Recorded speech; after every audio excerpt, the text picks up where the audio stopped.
here at Miller Park, game 2 of the 4-game series against the Cincinnati Reds, and the Brewers are still looking for a win. But the story today, really, at least prior to the game, was not about what's going on the field, but off the field. The Reds manager, Bryan Price, he had a profanity-laced tirade last night prior to the game directed at the Cincinnati Enquirer's beat reporter, who he claimed wasn't really helping the Cincinnati Reds in any way, shape, or form. Well, I give credit to the Reds manager because before anything today in his press conference, he stepped right up and he said he apologized for the language that he used. The one thing he did not apologize for was his stance in believing that reporters do have somewhat of an obligation to hold certain stories back, and that if they're a beat reporter, in some way, shape, or form, they should protect the team. Now, nobody really went after him on that premise, but I do give him credit for at least stepping up and saying the language that he used, the vulgar language that he used, was inappropriate. So he did apologize. But after that, it kind of quieted things down. He took a much softer tone today, and I respect him for that. But still, when it comes, and many of you may not even agree with this. I understand that because you may not be fond of the media. But the bottom line is this. The job that we perform is to inform. That's it.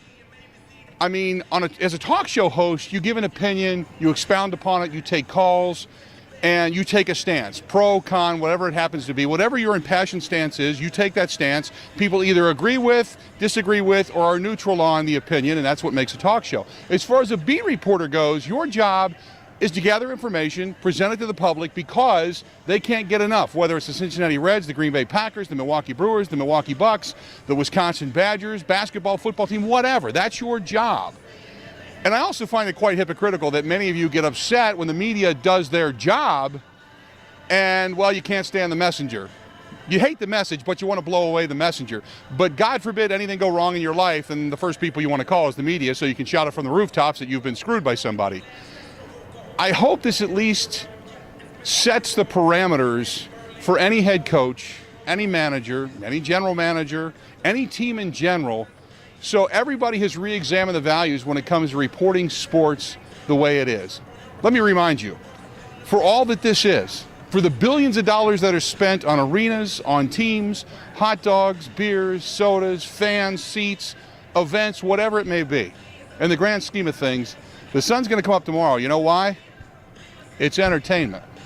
That's what it is. It's a diversion from everyday life. When you have to get up, you have to go to work, you have to pay your bills, you have to pay for your car, pay for your house, pay for heat, your gas, your electric, your water, all that kind of stuff. For whatever's going on in your life, this is the diversion. Sometimes we take ourselves too serious. Sometimes you guys take us too serious. Sometimes we take you too serious. I guess what I'm saying is, sit back, relax, enjoy the ride. Win or lose, enjoy baseball. Awesome.